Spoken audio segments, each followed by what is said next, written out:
A New Year's resolution. Welcome to this new year. Each family member gathered in this space is beloved by God.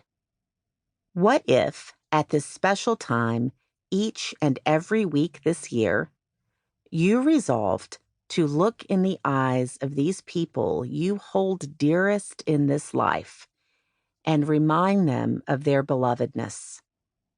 By spending this short amount of time together every week this year, you are transforming an ordinary meeting into a sacred gathering. You are blessing and consecrating one another by dwelling in God's presence. Isn't that a resolution worth keeping? Resolve to gather weekly in the ardent hope that by gathering, we will learn day by day to love each other more and more. Where shall we gather? At what time? What shall we wear? I recommend keeping everything as casual, fun, and simple as possible. Maybe someone will bring a snack, and maybe someone will light a candle. Think together about how and when your gatherings will occur. But most important, think together about the atmosphere you'd like to create during your gatherings of loved ones. One of my mentors says that when she gathers people together, she works hard to create environments where trust exists. Why? Because where there is trust, risk occurs. And when we feel free to take a risk, we are more likely to speak the wild truths that live deep in our hearts.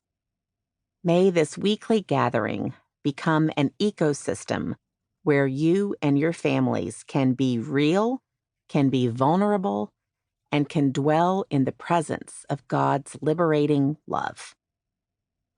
Wonder. What is something that makes you beautifully unique at the table? After you speak about yourself, go around again and point out something about each person at the table that you find uniquely beautiful.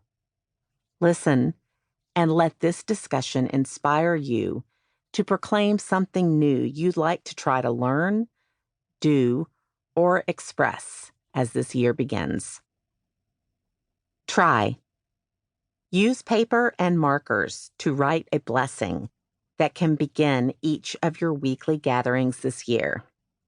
Find a way for everyone to contribute and display your finished blessing nearby so you can say it together at the beginning of each weekly gathering. If you'd like an example, this template might help. We are gathered together at this table to blank. We thank you for blank. We praise you for blank. We look to you for blank. With joy and hope, we look forward to blank. Discover the way of love. The Most Reverend Michael Curry, presiding bishop of the Episcopal Church, reminds us that in the first century, those who were followers of Jesus of Nazareth were not called Christians. They were called followers of the way. Bishop Curry invites us all to nurture families and communities devoted to the liberating, life-giving love of Jesus by following these practices, or the way of love.